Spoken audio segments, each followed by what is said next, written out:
नमस्कार मित्रांनो, GSIT सोल्युशनमध्ये आपले सर्वांचे स्वागत आहे. मित्रांनो, तुम्ही महाराष्ट्रातील कोणत्याही सरळ सेवा ड्रायव्हर भरती किंवा क्लार्क भरतीची तयारी करत असू द्या, सगळ्यात महत्त्वाचं म्हणजे आता लेटेस्टमध्ये बॉम्बे हायकोर्ट ड्रायव्हर भरती आहे, पोलीसमध्ये ड्रायव्हर भरती आहे किंवा अन्य विभागामध्ये ड्रायव्हर भरती येते. यामध्ये तुम्हाला तांत्रिक प्रश्न जे असतात ते तांत्रिक प्रश्न विचारले जातात. तर मित्रांनो बघा, आजच्या या प्रश्न मालिकेतील पहिला प्रश्न तुमच्या समोर आहे, स्क्रीनवरती आहे. प्रश्न व्यवस्थित वाचायचा आहे आणि तुमचं उत्तर जे आहे ते उत्तर कमेंटमध्ये कमेंट करायचं आहे. बघा, बरेच सगळे माझे विद्यार्थी मित्र प्रश्न पाहत असतात, व्हिडिओ पाहत असतात, लाईकही करत असतात, परंतु उत्तर जे आहे ते उत्तर कमेंट करत नाहीत. तर प्लीज उत्तर कमेंट करा. तुमचं उत्तर कमेंट केल्यामुळं मला असेच माहितीपूर्ण प्रश्न तुमच्यापर्यंत घेऊन येण्यासाठी एक चांगली ऊर्जा मिळत असते.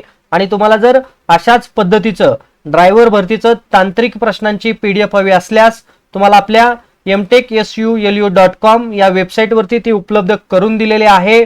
त्यासाठी तुम्ही वेबसाईटला व्हिजिट करा. वेबसाईटची लिंक जी आहे ती लिंक मी तुम्हाला या व्हिडिओच्या डिस्क्रिप्शन बॉक्समध्ये दिलेली आहे. तर आशा करतो की बऱ्याच विद्यार्थी मित्रांनी या प्रश्नाचं उत्तर आहे ते उत्तर कमेंट केलेलं असेल. तर प्रश्न वाचतो मी एकदा. वाहनातील बॅटरीचे मुख्य कार्य काय आहे? अतिशय सोपा प्रश्न आहे. इंजिन थंड ठेवणे, विद्युत ऊर्जा साठवणे, इंधन पुरवणे आणि ब्रेकिंग करणे. तर वाहनातील बॅटरी जे असते ते आपल्या सर्वांना माहित आहे. बॅटरीचं कार्य काय आहे? विद्युत ऊर्जा साठवणे. पुढचा प्रश्न जो आहे तो तुमच्या समोर आहे. वाहनात वापरली जाणारी बॅटरी कोणत्या प्रकारची असते? बघा, वाहनांमध्ये वापरली जाणारी जी बॅटरी आहे ती कोणत्या प्रकारची असते? ड्राय सेल, लिथियम बॅटरी आहे, लीड ऍसिड बॅटरी आहे का सोलार सेल बॅटरी आहे? बघा, वाहनांमध्ये यामधील कोणती बॅटरी वापरली जाते? आणि याचं करेक्ट आन्सर आहे लीड ऍसिड बॅटरी जी आहे ती वाहनांमध्ये वापरली जाते. पुढचा प्रश्न मित्रांनो तुमच्या समोर आहे. अल्टरनेटचे कार्य काय आहे? बघा, अल्टरनेट जो असतो त्याचं कार्य काय आहे? बॅटरी चार्ज करणे, इंजिन थंड ठेवणे, टायर फिरवणे आणि ब्रेक लावणे. चला, तर याचं करेक्ट आन्सर बघा काय आहे की अल्टरनेटचं जे कार्य आहे ते कार्य काय असतं? इथं चुकून माझ्याकडून लीड ऍसिड बॅटरी झालेला आहे. तर अल्टरनेटचं जे मेन काम असतं ते काम असतं बॅटरी चार्ज करणे. हे अल्टरनेटचं मेन काम आहे. पुढचा प्रश्न मित्रांनो तुमच्या समोर आहे. स्टार्टर मोटार कोणत्या वेळी कार्य करते? बघा, स्टार्टर मोटार जी असते ती कोणत्या वेळी कार्य करते?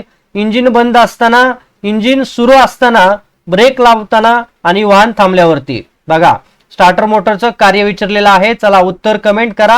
आणि याचं करेक्ट उत्तर आहे इंजिन सुरू करताना काय केलं जातं? जे स्टार्टर मोटर आहे तिचं कार्य घडत असतं. पुढचा प्रश्न तुमच्या समोर आहे.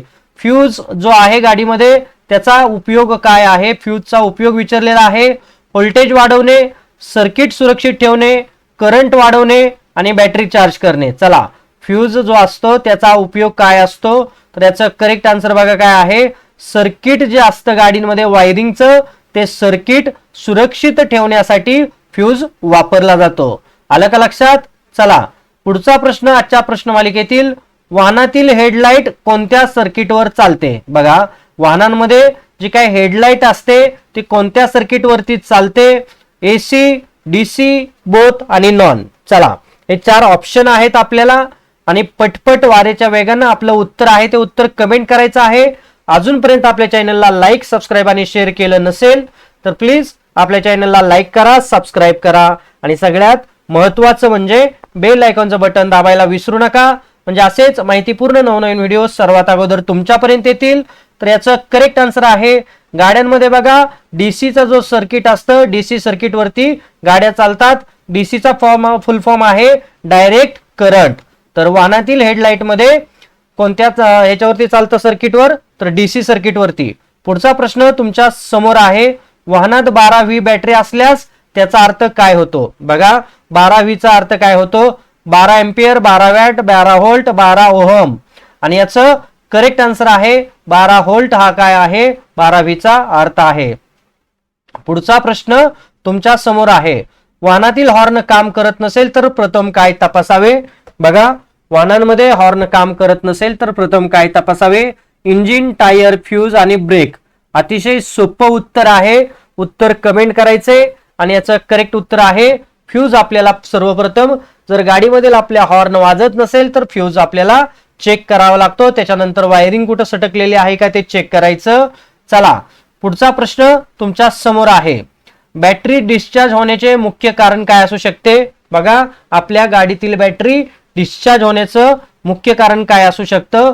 जास्त पाणी, लाईट चालू ठेवणे, टायर हवा आणि ब्रेक. चला अतिशय सोपा प्रश्न आणि याचा करेक्ट आन्सर आहे लाईट चालू ठेवणे. बऱ्याच वेळेला नजर चुकीनं आपण जर गाडीची मेन हेडलाईट आहे ती हेडलाईट चालू राहिली आणि आपण 2-3 तासानंतर किंवा 4 तासानंतर आलो तर आपल्याला आपल्या गाडीची जी काही बॅटरी आहे ती डिस्चार्ज झालेली दिसते. त्याचं मेन कारण काय आहे तर लाईट चालू ठेवणे. आणि आजच्या प्रश्नमालिकेतील शेवटचा प्रश्न मित्रांनो तुमच्या समोर आहे. वाहनातील इंडिकेटरचा उपयोग काय आहे. वाहनामध्ये जे इंडिकेटर असतात त्याचा उपयोग काय. वेग वाढवणे, दिशा दाखवणे, ब्रेकिंग आणि आवाज कमी करणे. चला वाहनातील इंडिकेटरचा मेन उपयोग जो आहे तो कशासाठी असतो. दिशा दाखवण्यासाठी. तर मित्रांनो बघा अशाच नवनवीन प्रश्नांसाठी तुम्ही अजूनपर्यंत आपल्या चॅनलला लाईक, सबस्क्राईब आणि शेअर केलं नसेल तर प्लीज आपल्या चॅनलला लाईक करा, सबस्क्राईब करा आणि सगळ्यात महत्त्वाचं म्हणजे बेल आयकॉन बटन दाबायला विसरू नका. म्हणजे असेच माहितीपूर्ण नवनवीन व्हिडिओ सर्वात अगोदर तुमच्यापर्यंत येतील. तर भेटूया अशाच नव्या माहितीमध्ये पुढच्या लेक्चरमध्ये. जय हिंद, जय महाराष्ट्र.